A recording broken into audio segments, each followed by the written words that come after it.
Goeiemôre, jy's ingeskakel op Expresso, jou goedvoel ontbytprogram net hier op SABC3. Now we all love creative and innovative pieces of architecture, but what if architecture seeks to, minimize negative environmental impact and it becomes even better? Now this is called sustainable architecture, and the Sustainable Architecture and Innovation Awards took place last night, and it celebrated those who excelled in this field. And with us this morning is one of the adjudicators, Richard Stretton, and as we are joined also by two of last night's big winners, Troughton and Lood Welgemoed. Welcome to Expresso. Thank you. Well, I have to say, last night was the awards ceremony. How are you guys feeling this morning? It was a fun event, very well put together. Are you well rested? Yes. Oh, yeah. Now, Richard, let's talk about sustainable architecture. What does that mean and what impact does that have on the environment? I think it's important to understand with sustainable architecture that we are looking at people, the economy, and the planet. Okay. So we're not just looking at plants.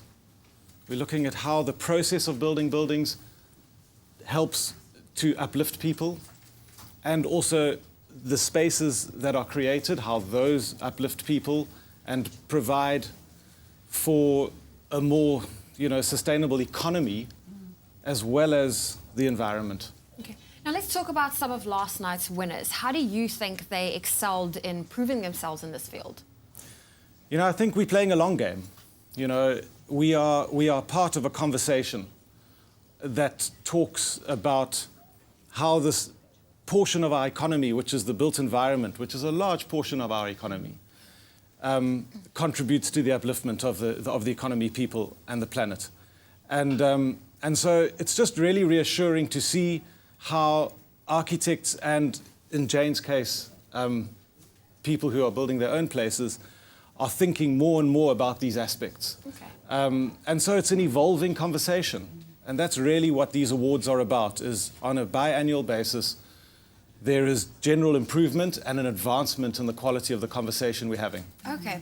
Now, Jane, let's talk about your project. I mean, you won in the category for sustainable architecture for the gorgeous greenhouse. Yes. Now, what sparked the idea, that for you to make it sustainable? In life, it's generally not just one thing. It was a coalition of a whole range of things that were happening in my life over a period of time that was linked to my environmental work. And I started food growing, and you kind of get a lot of messaging, and it just became an imperative for me to reconfigure how we were living as a family. So the Gorgeous Greenhouse project was born out of a desire to live a more gentle life on the planet. And in the early stages of researching what we wanted to do in the project, I realized that there wasn't a lot of easy access to information, suppliers, and green products in this country. So the idea of writing a blog and sharing the lessons as we were getting them kind of just took on a force of its own, and it's grown, and it's been a really amazing journey, and we live in a really beautiful house. And that's the other thing, that people have perceptions about what a greenhouse should look like. And a greenhouse is not an aesthetic. Yeah. It's not a hobbit house. It's not, it can be anything that you want it to be. It's about the technology, it's about the design, and it's about how you live in the space. Okay, fantastic. And Lood, you also won last night in the category for sustainable architecture for the Department of Environmental Affairs, which is the building, which is very fitting. Now, how did the work that you do make sustainability so unique for this government building? Well, I think it starts with the government. In the brief that they set us, they set the bar really high from an environmental standard. And in commercial architecture, it's not just about any one aspect. There's a whole host of very complex ideas and requirements that come together, and a really large team of people who work on this as well. The architects are only a small part of that machine.